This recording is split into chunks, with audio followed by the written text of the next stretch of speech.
The Hog That Dare Not Hunt by Day by Scott Odell, Chapter 34. James Curtis, I was disappointed to learn, had not received the letter that I had written to Tyndale, an odd happening, since couriers between the two cities were usually prompt, even in time of war. Equally disappointing was the fact that Curtis had no idea where Tyndale was. Numerous pamphlets had come down the Rhine with Tyndale's name on them, apparently sent from somewhere in the vicinity of Frankfurt, but there had been no direct word between them.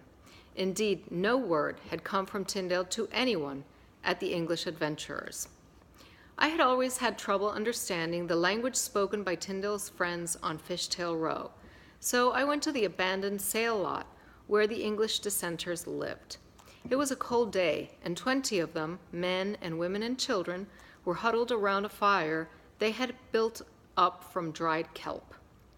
There was a pot filled with fish heads and gobbets of something black stewing over the fire. Sarah Williams, a stout woman in man's boots with black hair cinched tight on her skull, was the leader of the group. I asked her if she had seen Tyndale since the last time we had been there together. "No," she said. "We've only had one message from him in weeks." "A month and longer," some man put in. "It came from Marburg," Mistress Williams said. "He was at the university there, studying, I guess, writing too." "It appears then that he's free," I said. "Free, yes, if you want to call hiding in cellars and fields free, and going around disguised too, so even his friends don't know him or speak to him, like a spirit, like a dead man." I told Sarah Williams about the message that I had sent to Tyndale in the care of James Curtis and everything that I had written in it. "The message didn't get here?" she asked. "It didn't get to Curtis, I know." "What do you think if I went to Marburg and gave Tyndale the message you told me about?" Sarah Williams said. "I think it's a good idea. Perhaps not for you to go, but someone in the group who's not so well known. Tell Tyndale everything I have just told you. Also, that Phillips has been to Seville to talk to Charles V, and that he came here to Antwerp yesterday with me." It was agreed that one of the men would leave that night for Marburg. I shared some of the awful fish head soup with them and went back at once to give James Curtis the news from Sarah Williams. I was leaving at a late hour when Henry Phillips came in with some young friends. He greeted me civilly and said that he was sorry that he wouldn't be able to go back to England with the ship. "Would it be possible," he said, drawing aside from his friends, "for you to give me an advance on the cargo you sold in Venice?" I had the money, and I could have handed it over to him without any inconvenience to myself, but I refused him. "I'll settle with you in London," I said. "At the same time I settle with Belsey and Carswell." I turned away and stopped. "You have my Tyndale Bible," I reminded him. "We sail around noon tomorrow. Without fail, leave it here before you go. Without fail, you understand?" He paused and clenched his brow as if to say something of importance, then changed his mind and said, "I'll see you in London inside the week."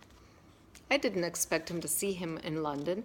In fact, I was never to see him in London, although I was to see him soon again. We sailed at noon the next day, without, of course, Tyndale's Bible, which Phillips had failed to deliver. Wind and tide were favorable, and we made a quiet passage to London. It was made quieter by Juan de Palos, who entertained me with tales of the New World he had visited with the great Columbus. Some were fantastical, some were true, but true or false, they fired my imagination. Juan de Palos had a full store of suggestions. For one thing, he called the New World El Otro Mundo, the other world, and wished me to do so. "You must also change the name of the ship," he said. "All ships that go to the other world must have an official name. The name should be the name of a saint, like the Santa Maria. She must also have a nickname. We call her La Gallega, the Galician." "What else, Juan?" I asked, now well into the spirit of the adventure. "You must also carry an hourglass. It's a half-hour glass, and we carried one on the Niña. The sand would run out every half hour exactly, and then we would turn it upside down, make a mark, and start over. 8 turnovers made a watch, you see. Who'll do the turning every half hour?" "I will," said Juan.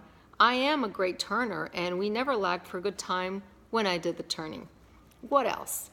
We shall have square sails. Furthermore, Huang had dreams of entering London at the head of a cavalcade amid music of trumpets and harps and the firing of cannons. We'll have cages of bright-colored parrots and a chieftain with a golden collar and a basket full of pearls as big as pigeon eggs. And the chieftain will have a crown, like those that I have seen in the other world, very big and tall, with wings on its sides and golden eyes as large as silver cups. All we'll lack, I said, still fascinated with Huang and his other world, is Columbus himself. You will be Columbus, but I lack his red hair and blue eyes. Those in your city, they do not know about his hair and eyes, said Juan de Palos, but I am much younger than Columbus. You can be his son Diego, said my resourceful friend, but better yet, you can be a new Columbus, and your ship, the Black Pearl, which looks much like Columbus's little Niña, can be a new Niña. And we can paint her hull with the colors of your country and have big banners flying from all the masts. It sounds beautiful, I said, as we sped on our way with following seas and fair weather. End of chapter 34.